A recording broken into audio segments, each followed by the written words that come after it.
sports are really important vehicles for relationships. We have purpose. We have a why. We bring people together. We connect. I feel like God is our greatest supporter and our greatest coach. Welcome to Rabbi on the Sidelines. This is Rabbi Sherman from Sinai Temple in Los Angeles. This is the podcast where we speak about the intersection of sports and faith. This week, we are joined by an amazing philanthropist, co-founder of United Hatzalah of Israel. Actually, we're excited for the gala here in Los Angeles next week on September 18th. The author of an amazing book a couple of years ago, The Telling, How Judaism's Essential Book Reveals the Meaning of Life. Another amazing book about Passover and the Haggadah. But today, we're here to discuss his newest book, God Was Right. When I got the call, I was confused how this would be a subject of the podcast of sports and faith, but we are soon going to see that God was right in the sanctuary and on the court and on the field. Mark, it's so wonderful to have you. Thanks for joining us. So happy to be here. Thank you so much. So I want to talk about first when I opened this book and I got a call from your people that said, oh, this should be a sports and faith podcast. I said, but God was right. We can do that maybe in a Zoom call about rabbis, but you actually have a sports journey. So as I tell our guests, we speak about the Kodesh and the holiness. We speak about the chol and the ordinary, and then we sort of entangle them together. So let's actually begin with the chol and the ordinary, the mundane. And also I want to say this because I had a podcast called The Rabbi's Husband, and I'm proud to be a part of that crew as I am co-senior rabbi with my wife, Rabbi Nicole Guzik.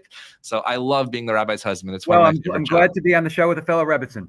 I think we call it Rebbit's man these days, right? I'll take it. We need a term. I guess you have it. All right, good. So we're Rebbit's men. Okay. Rebbit's men, exactly. So let's start with your sports journey. What did that look like growing up, and why the passion for something perhaps mundane? My sports journey growing up was, I was born in 1972, so I grew up a sports fan like pretty much every other kid in the New York area. We grew up in New Jersey, so grew up going to the New Jersey Nets games and was a Yankees fan, played a bunch of sports, and certainly enjoyed it like lots of other kids did. And what was so interesting to me was later, recently, when I wrote God Was Right, which I started in 21, and the book came out in June of 25, was just how often sports references and ideas seem to come up in a Torah context.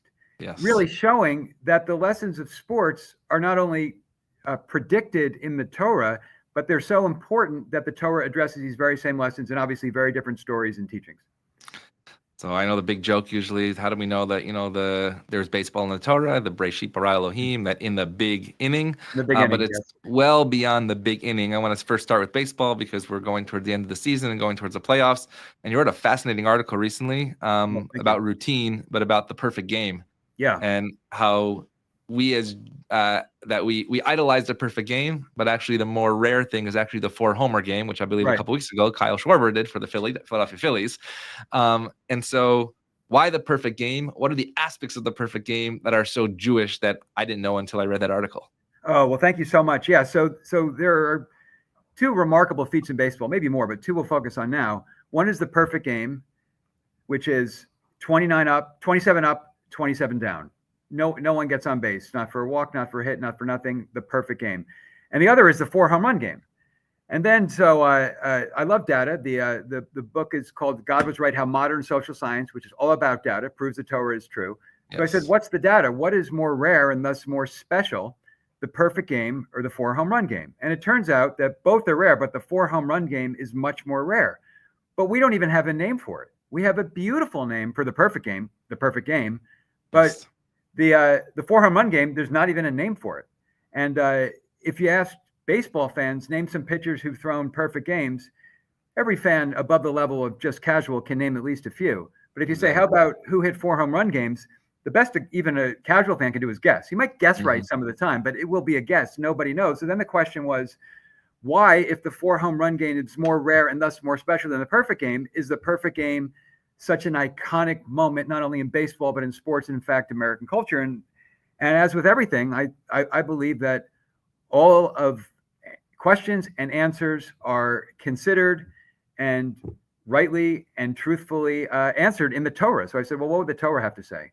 Why, by Torah lights, would a perfect game be so much more celebrated than the more rare 4-home run game? And I just came up with a few ideas, and I'd be curious to know what others think. But there's a very interesting debate in post-biblical literature. And I love this competition. The competition is what is the most important verse in the Bible.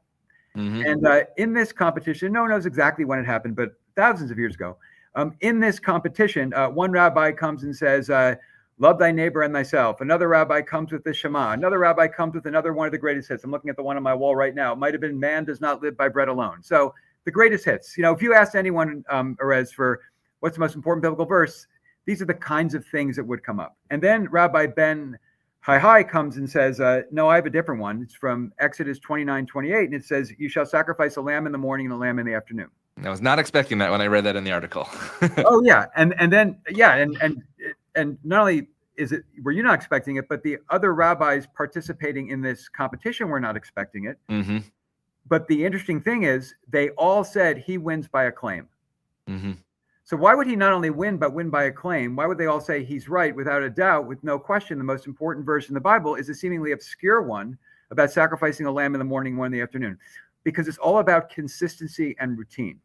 What the Torah is telling us in that verse, and what the rabbis were acknowledging in their agreement, this is the most important verse, is that the most important thing in each of our lives is not the spectacular, but what we do all day and every day. The most important things in our life is, what did you do this morning? What did you do this afternoon? How about tomorrow morning? How about tomorrow afternoon? This is what constitutes life. Life is made up about what we do in the morning and the afternoon. Yes, of course, we celebrate bar mitzvahs and weddings and other big simchas and big events. But what the Torah says, or what these commentators agreeing upon the most important Torah verse said, is the most important thing is not the spectacular moment, not the verse that everyone knows about and puts on their walls or their synagogues or their churches, but the most important verse is, what do we do? Consistency. What do we do with routine? And I said that's a perfect game. I mean, the perfect game is the ideal expression of quintessential routine. There's a batter up, he's going to get out. Next batter up, he's going to get out. And it's going to happen until the game is over. It's just this beautiful, almost perfect expression of routine.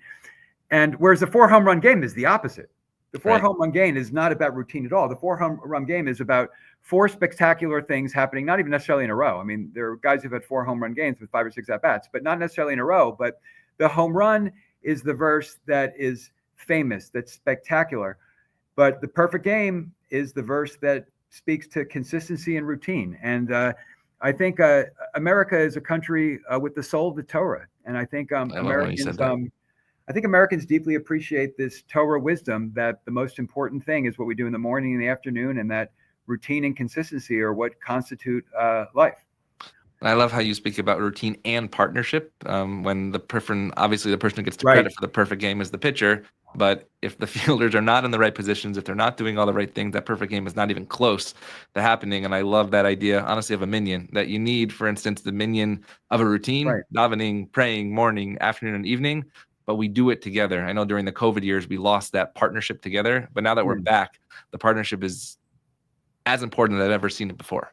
Absolutely. And in everything God does in the Torah after creation, he does in partnership with man, including the Exodus, everything, teaching us with that, and in so many other places in the Torah, that what God wants from each of us most and for all is a relationship.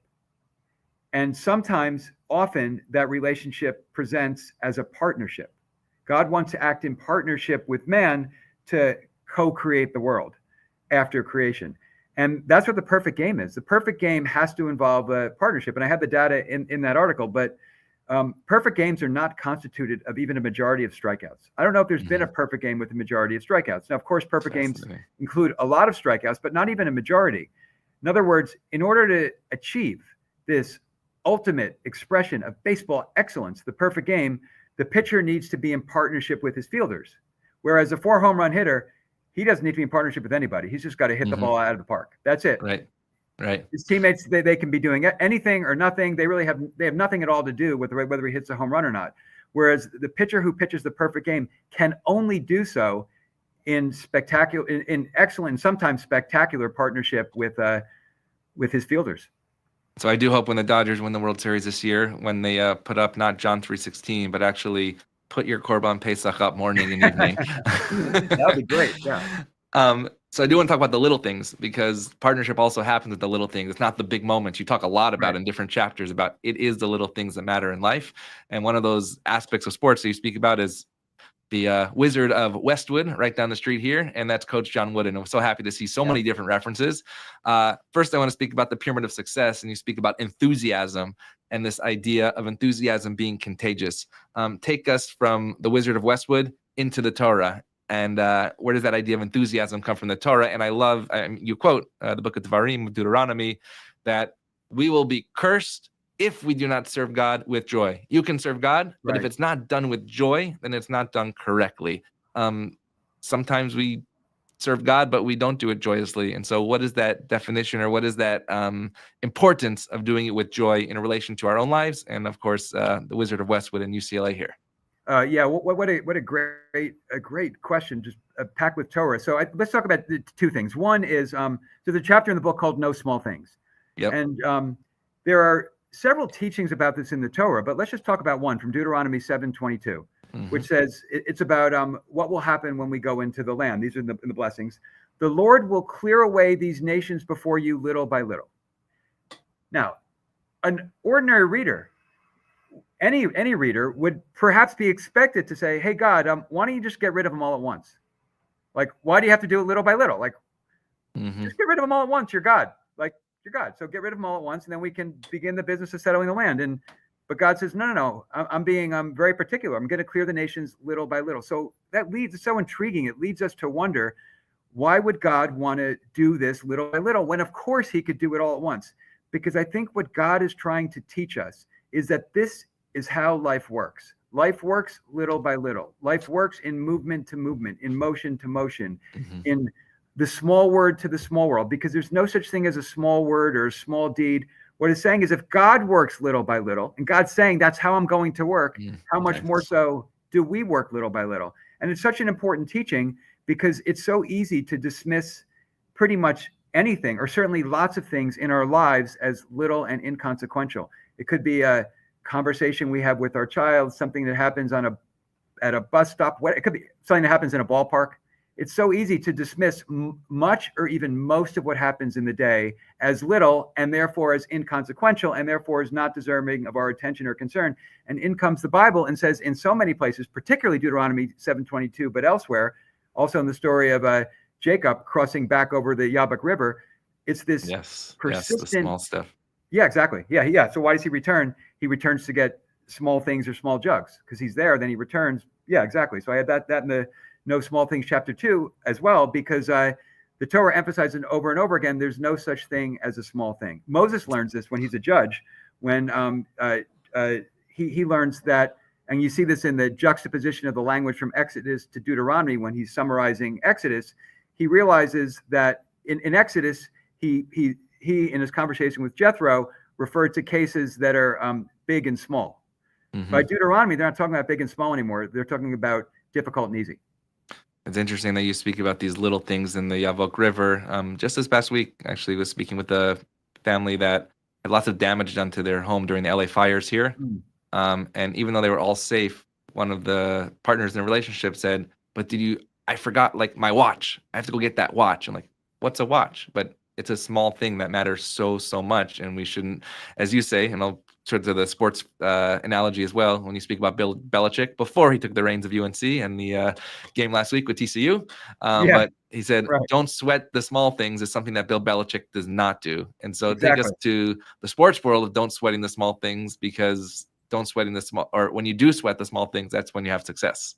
Right, exactly. And so the Torah, by instructing us that there's no such thing as a small thing, all the way from Jacob in Genesis to Moses in Deuteronomy, the Torah is saying that a successful life, and success can, of course, be measured in any number of ways, but a successful life, however we measure success, actually in every way we measure success, is constituted by an acceptance of the idea that there's no such thing as a small thing, that everything is important, that everything's consequential, even if we don't know how important the thing is in the moment. Now, I mean, yes.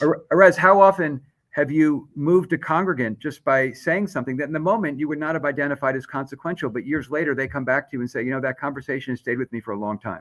There's no such thing as a small thing. And the Torah's insistent on that. Definitely in conversations, I would say with weddings and b'nai mitzvah and even funerals. You're doing an intake for eulogy, and all of a sudden it's this one thing that somebody says that they might gloss over. I was like, oh my goodness, that is the small thing that actually defined your loved one's life. And let's Wow. actually dive deeper into that as well. And I'd be curious to know if your experience on eulogies with this too, because I imagine that if we think back on our childhoods, and everyone right now can just think back on his or her childhood, and just think about a few moments, I would bet that what every person is thinking about is not the spectacular moment. Right. Probably not thinking about your bar mitzvah, your confirmation, or your wedding. You're probably talking about a conversation that your aunt had with you, or that your mother had with you, or that you observed your father having with his colleague, that they would not have thought was important at all at the moment. But that is the moment that stayed with us for reasons that are inexplicable, but that's what stays with us.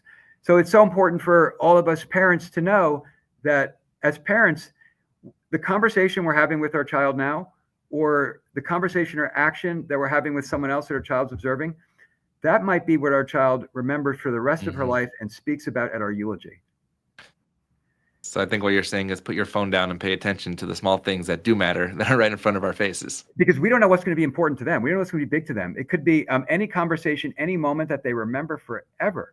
And even when the adults are like, I didn't know it was a big deal at all. I wouldn't even know it was a deal at all. Well, it turns out that small thing could mean everything to that child. And the Bible is really leading us to that conclusion. And Erez, yeah. So I was analyzing in the book, why is Bill Belichick so successful? Now, as you said, the book came out before this football season. So the book was submitted to the publisher in October of 24. So we're talking about his astonishing success with the Patriots. Absolutely. I mean, astonishing. And so I was reading interviews where a bunch of his coaches, because Belichick, like a great leader, had many assistant coaches who went on to become very successful head coaches elsewhere. So they were interviewed as head coaches, and they all turned back to what they learned from Belichick. And the consistent thing that they drew to was they said, exactly the quote you used, Erez. It was one of the coaches, I believe that was the coach who ended up coaching for the Browns. He said, all that stuff about don't sweat the small stuff, that was never Bill. It was everything's important, every detail is important. And that's just a classic example from sports about how the great coaches and the great players have no conception of a small thing. Everything's important. And to your example of John Wooden, the great example there is at the beginning. So John Wooden is the most successful coach of all time. I mean, multiple NCAA championships simultaneously, I think 7 in a row, and just astonishing success in the late 60s to mid 70s, and a great man and a wise man and a terrific leader. And so naturally people have been studying John Wooden to see how is he so successful? What can I learn from John Wooden? And one of the great practices of John Wooden was that in the beginning of each season, he would instruct his players into how to put on their socks.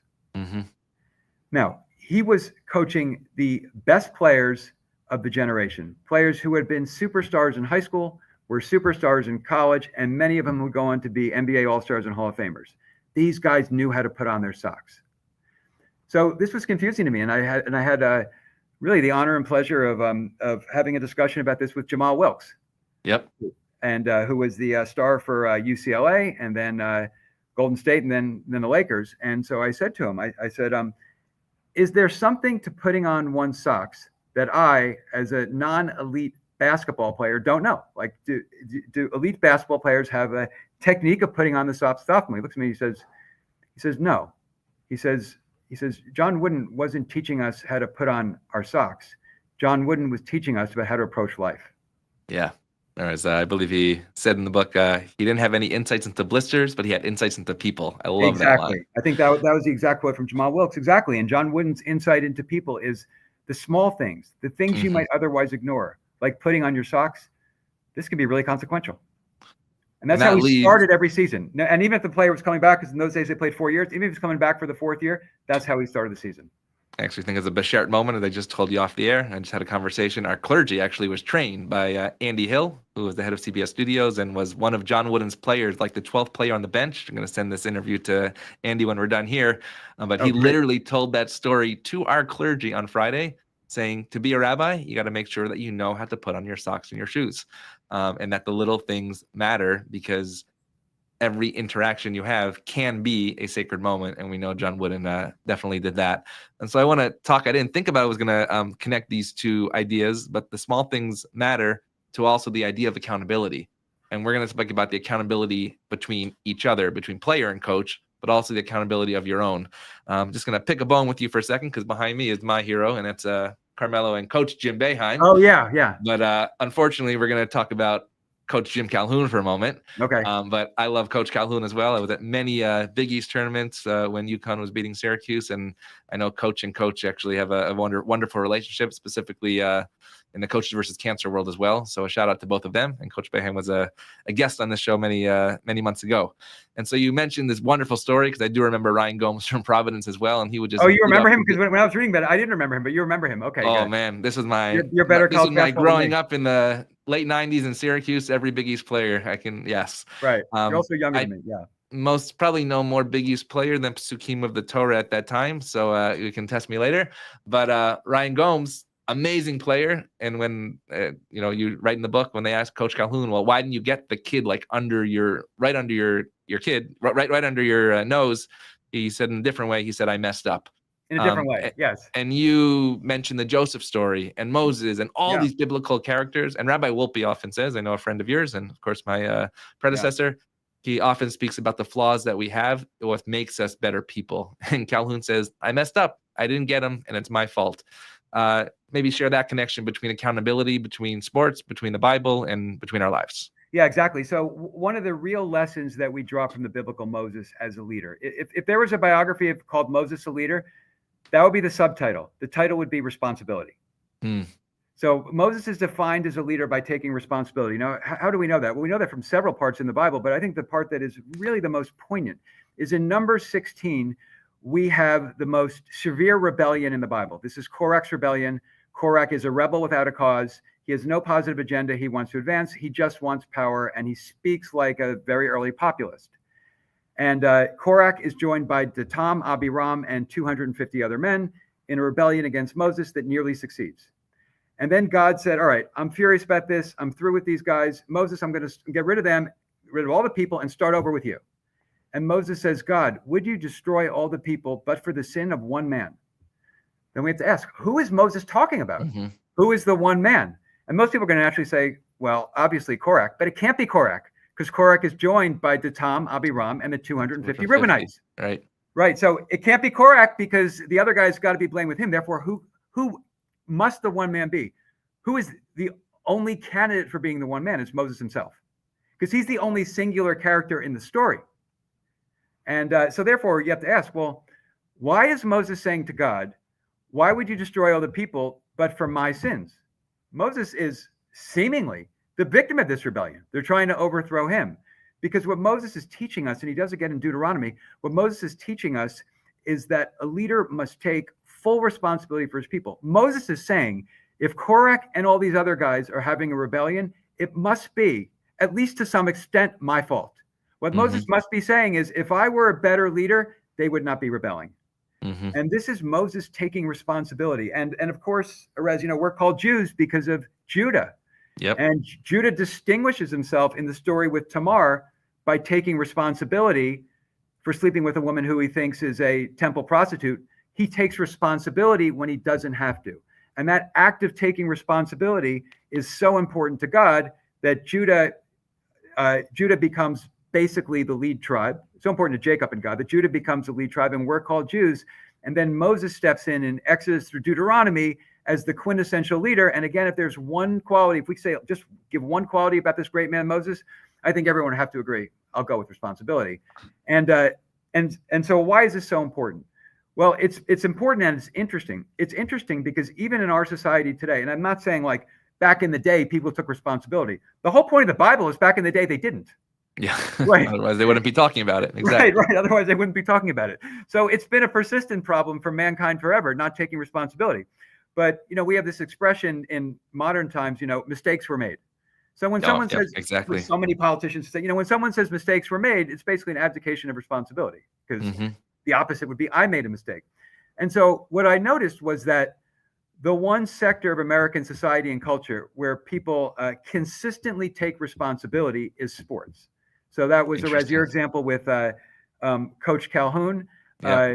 It was, I remember talking with my friend Anthony Gonzalez, who Yep. was a wide receiver for the Colts. And then he served in Congress. And he was telling me that when he was on the Colts, he said that as a young player, you come back to the sidelines and say, "Oh, the safety grabbed me." Mm-hmm. And the offensive coordinator would say to him, why did you let him get so close? Right. In other words, take responsibility.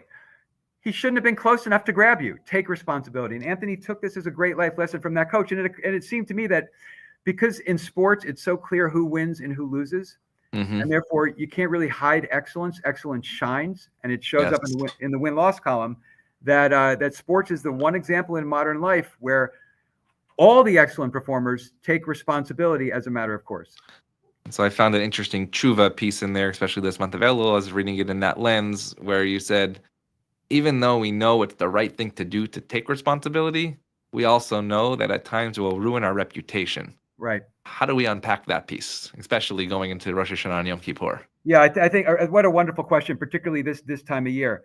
I quoted someone in the book. I think it was Thomas Dewar who said repentance, or he said something like repentance is good for the soul but bad for the reputation, right? Mm-hmm. Yeah, not repentance, so something to that effect.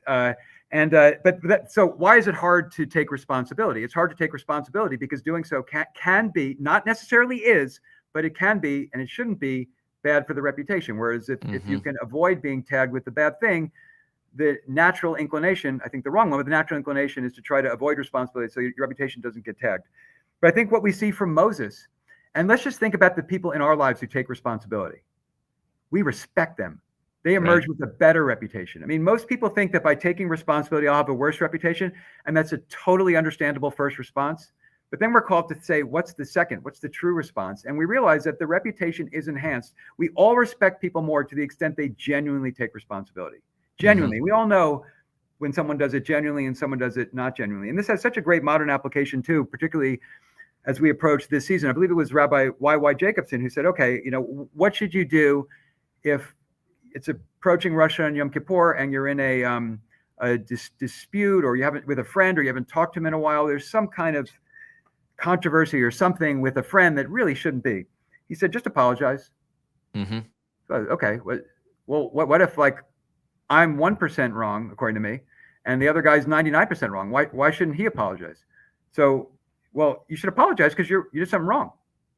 Maybe it's just 1%, but if you did something 1% wrong, take responsibility for being 1% wrong. And then what will perhaps likely happen, or certainly what should happen, is then the other guy says, you know what, I appreciate that. I'm sorry too.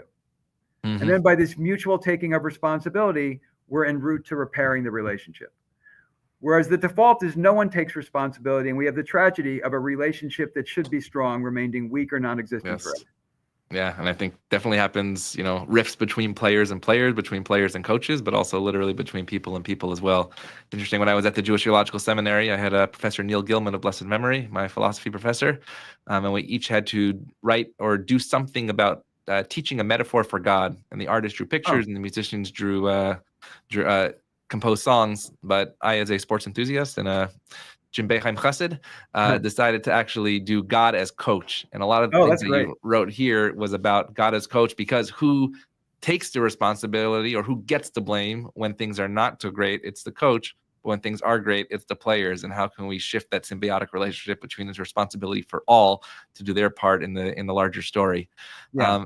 And so part of that responsibility, accountability, the small things matter. I think it all comes to a head in the 2004 Olympic team of the U.S. I remember watching them. Carmelo Anthony, right behind me, was on that team. He Larry certainly Brown, was. Jewish coach. They had all the star power, but they just couldn't put it all together. But it seems like the Torah would have predicted why that didn't happen. And so maybe take us through the Avraham piece of one versus many and how we can win the gold in 2028 here in LA. Yeah, exactly. So there's this I'm so glad you brought that up. So there's this kind of fascinating verse in Leviticus 26:8, which is this is in the blessings. 5 of you shall give chase to 100, and 100 of you shall give chase to 10,000. Well, okay, you say that doesn't make mathematical sense, because that's 5 of you will give chase to 100, that's 1 to 20, but 100 to 10,000, that's 1 to 100. So how is each person in a group of 100 stronger than each person in a group of 5. Well, this is a blessing. So it's not necessarily going to be case. This can be your blessing. And I said in the book, this is the blessing of synergy. You can have synergy. So you can have, there's synergy, there's neutral, and there's negative synergy, which the social science shows happens much of the time. There's some really interesting experiments from the early 20th century about rope pulling, which is when multiple people pull on the same rope. In a rope pulling contest, they each pull less. Yeah. That's negative synergy. But the Bible's saying that will be the case a lot of the time, but it doesn't have to be the case. You cannot have the blessing of positive synergy, and that's the Leviticus 26:8. And they say, all right, well, how do I get it? Sounds great. Synergy sounds great. I would love to get that. How do I get it? And said, okay, well, let's just go back to Genesis, the story of Abraham, and the story of how Abraham and 319 men, including himself, defeat the 4 great kingdoms of the world in like a night. Okay, so how do they do this? How do they must have had synergy, right? Because 319 men are beating 4 great armies. So synergy would, as defined as the strength of the group, is much more important as the sum of the strengths of the individual. This must have been massively successful synergy for 319 men to beat 4 armies. Right, certainly. So how do they do it? Well, the text, as the Bible always does, it gives us the formula. It just teaches us what synergy is. It tells us about how Abraham did it. It talks about the men. It says, those he educated. Okay, so what did that mean, those he educated? Well, the Hebrew term for educate in this sense really means shared his principles. So they all shared the same values. It says they were born in his house. They were definitely not literally born in his house. There was no house in ancient times, even today, that has 319 people of different ages born in it. It's not a hospital. This is not. So what does it mean to be born in his house? It means they were like family. So what does it mean to be like family? It means that they had continuity with each other. So when you have family, or if you have someone, you say, he's like a brother to me, or she's like a sister to me, what you're saying is, I can speak to them without words. Right? We have such a deep understanding of each other that we can have this communication, this relationship, because we know each other so well, even in nonverbal ways. And so they have this continuity. They were born in the same home. They grew up together. And as a result of growing up together, they're able to have this kind of a relationship, which is impossible for people who just met or met recently. Also born in the same house. They're brothers, whether literal, probably not in this case, but certainly figurative. They're unified. So they share the same principles. They have continuity. And they're unified. The text also tells us they were trained and armed. They were prepared. And they were motivated because they wanted to get Lot, Abraham's erstwhile nephew. They want to rescue Lot. So they have they share the same principles. They have continuity. They're unified. They're prepared. They're coordinated, and they are motivated. We know they're coordinated because they plan a daring nighttime raid where they break the 319 men into several different groups that know where each other is at the same time, obviously without modern technology. This is the formula for synergy. Share the same values. Have continuity, be unified, be prepared, be coordinated, and be motivated. Let's go to the 2004 U.S. Olympic men's basketball team. So it's fascinating because I went to the journalism from the time, and it was like they violated every rule from Genesis. It was like the coach Brown, he talked later. He said, yeah, we didn't have enough time to prepare. Okay, the cook on the ship that brought them to the Olympics. That's what you said. Yeah, he was talking about how much they just weren't taking care of themselves physically. They weren't eating well. They were unmotivated. Bill Simmons talked about how they had, I think he said, he was talking about 2 of the point guards. It was Marbury and Iverson. And Iverson, yeah. He said, I don't know how he's like, they're not going to be coordinated. They're both going with the ball all the time. And so it basically, all the components of synergy, which are articulated in Genesis with the story of Abraham and the battle of the 4 versus 5 kings. Each one I found and showed in the book were just missing from the 2004 Olympic team, which demonstrates how an extraordinarily talented group of young men could lose. And I showed like all these guys are all-stars, many are Hall of Famers, and yet the teams they lost to had very few guys who were in the league at all. There was no question on the talent. There was a question on the synergy, as the Bible predicted. And then you actually go deeper in the data on the NBA. Right. And Kobe, I saw. What's that? Yeah, you spoke about Kobe. Oh, yeah. In that chapter, yeah. I talked about Kobe in a few places because he was such a master. I mean, a master of routine, a master of consistency, a master of work. But here I was thinking about the 2021-22 NBA season, where the Las Vegas odds maker going into the season said the Nets and the Lakers were the favorites. I think in the opposite order. The Lakers and the Nets were the favorites. And fast forward, the season ends. The Lakers don't make the playoffs, and the Nets get knocked out in the first round. Okay, So what happened? What did the odds makers miss? Well, it shows in the data of continuity, which is probably the most important component of synergy, as the text of Genesis tells us. And continuity in basketball is the percentage of a team's regular minutes that were filled by players from the previous team's roster. Mm-hmm. And the Nets and the Lakers were the two of the three lowest in the league. Mm-hmm.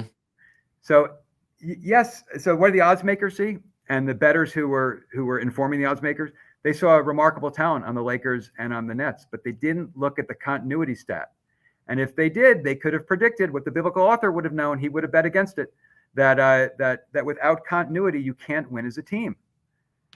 Yeah, no, it's so true. And again, we keep going back and forth to the sports world, to the spiritual realm, to the Jewish community, and the same thing is true with community. Our theme this year, from my wife and I, is strengthening the center, and the center is about these three things: preparedness, motivation, coordination, and unity. Actually, might use this in might be coming up here in some of our online sermons. Yeah, no, it's and Tim Duncan commented on this. No, it wasn't. No, it was Kobe. Kobe who commented on this. Kobe was asked, like, what did you really admire about the Spurs? Or he volunteered it. And because the Spurs kept beating him, right? And so he could have said, well, the Spurs had a better point guard than I ever had. But he didn't say that. What does he say? He said, I admire their continuity. Yeah, exactly. These guys have been playing together since the 90s. He said they had Popovich, the coach. They had Duncan. They had Ginobili. They had Parker. They had a couple other guys. Just the consistency from the late 90s to like 2014. They had basically the same team. Mm-hmm. And thus they were able to win championships well into Duncan's late 30s. And so there was one thing that was not related to sports specifically, but I want to bring up because this week we're about to observe the 24th anniversary of 9/11. Yeah. I was in New York in 9/11 as a sophomore at Columbia University. I'm actually going to be quoting you in the sermon this Shabbat based on what I read in this. And you speak about the post-traumatic piece and how we not necessarily get over post-traumatic elements, but you speak about the Yaakov and Yisrael name change and the wrestling with the angel and how we have our scars and our limps in order to get better. Not necessarily that we need those in order to get better, but when we do have those scars, they shouldn't define who we are. Even though that wasn't officially linked to a sports analogy, I think it has a lot of analogies in sports, but especially this week of 9/11, 2 weeks before the High Holy Days. What can we learn from the trauma that we're going through in our own world right now that we can say this won't define us, but we can get even better? Yeah, what a wonderful question particularly for this time of year. So Exodus, I think it's 1:12, has a very interesting line. It says, "The more they were afflicted, the stronger they became." This is about us, the Jews, in slavery, which is a really odd statement because the whole point of afflicting someone is to weaken them. Mm-hmm. Right. But it says, no, the more they were afflicted, the stronger they became. Interesting. And then we fast forward to, we could pick any number of places in the Bible, but I was teaching this morning in Deuteronomy, when God is basically proving his godness to the Jewish people in Deuteronomy, he said, one of his many proofs is, I took you out of Egypt. But he doesn't say that. He said, I took you out of that iron crucible of Egypt. So why does he have to put an iron crucible? I mean, what's the point of the analogy? Why not just say took you out of Egypt? Instead, he said took you out of the iron crucible of Egypt. Because what happens in an iron crucible? It's hot, it's painful, and gold is the result. So what the Torah is teaching us, and so many other stories as well, really all throughout the Torah, it's a very important theme in the Torah, is there are three ways we can be. We can be fragile, which is what's fragile? I drop a glass on the ground, it's going to break. Why? Because the glass is fragile. We can be resilient. What's resilient? I drop this bottle cap on the ground. Nothing happens. Doesn't get better. Doesn't get worse. What is anti-fragile? That's lifting weights. That's I break it down and it comes back stronger. So what the Bible is telling us, the more you were afflicted, the stronger you became. I took you out of the iron crucible over and over again, time and time again. What the Bible is telling us is that we can choose to be anti-fragile. We can choose to emerge from challenges and from afflictions with more strength than we had previously to the affliction. Now, it's a choice we can make, but I think it's the Bible's educating us this so often, really from Genesis to Deuteronomy, because it's counterintuitive. Because most things are either fragile, resilient, or anti-fragile, but saying the human being can choose. And it's so important that we ourselves, and particularly we educate our children and those in our influence, that let's choose to be anti-fragile. Let's choose to have these afflictions, these challenges be sources of strength, because they can be. That can be the iron crucible, just like God said in Deuteronomy. And this is expressed as the term now is post-traumatic growth. Post-traumatic growth. Interesting. Yeah, PTG. Wow. Yeah, post-traumatic growth, and that's Mm-hmm. and that's a classic example of how the modern social science is catching up to the Bible, because the Bible has classic statement of anti-fragility in Exodus, and now we have the term anti-fragility and the term post-traumatic growth.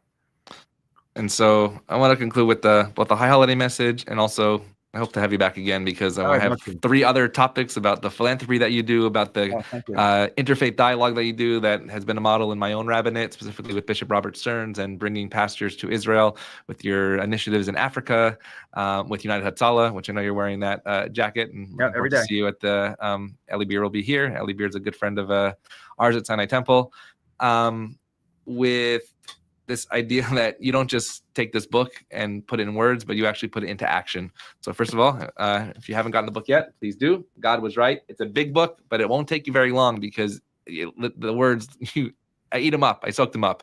I know just through this conversation, I've become not only more learned person over this last minutes that we've had, but also a deeper thinker in terms of how I can bring this into our world. And so over this year ahead, my question is, how can we take a book like this and the words and the teachings, God Was Right, and make a difference in our own lives, in our actions, that will both improve our lives, but hold us accountable, responsible, and make our lives and the world a better place?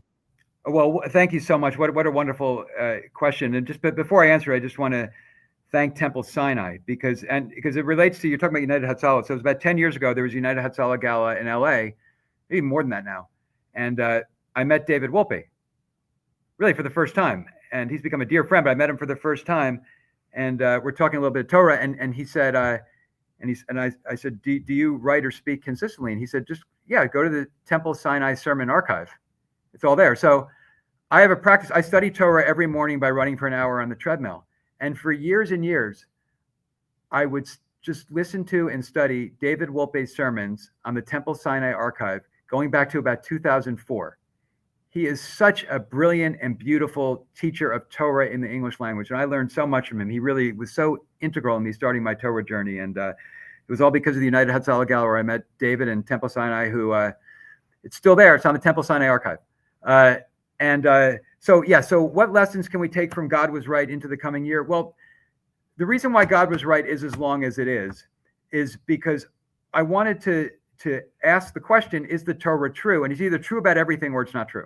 And so it covers 33 different subjects, each in a different chapter. And what I found is the Torah is true about everything. So I would say, and when I say it's true about everything, what I mean is that the everything is a piece of very practical and always applicable guidance for each of us in our lives.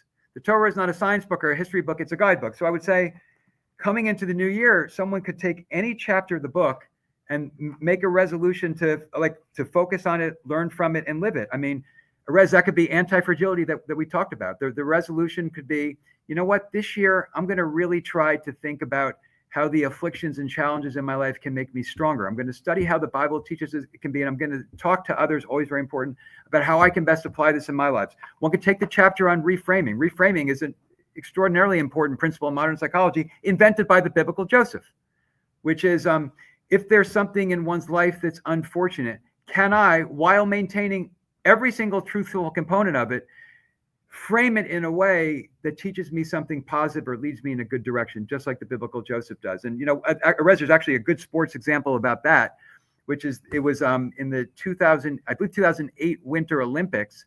There was a young woman who was, she was about to run a ski race, and she just gets really nauseous. I mean, so she's like an athlete at the peak, and she's really nauseous. And her mother's, who was her coach, who was also an Olympian, takes her back. She gets sick, and then her mother and her agree that it's not sickness; it's a signal that something special is about to happen. So she reframes the story from, I mean, most people would say, I can't believe this on the most important day of my life when I need to be at peak condition. I'm physically weak. I'm going to drop out. She said, no, I'm going to reframe it as someone or something telling me something big's about to happen. She won the gold. Yeah, literally won the gold. And so it could be reframing, but there are so many. I mean, the Torah is just full of very practical, very applicable guidance for each of us. And God Was Right addresses 33 different ways, what clothing to wear, how to think about dating. Good chapter on that if anyone's single. And we just say, please pick up the book and pick any chapter, and the Torah is there to guide.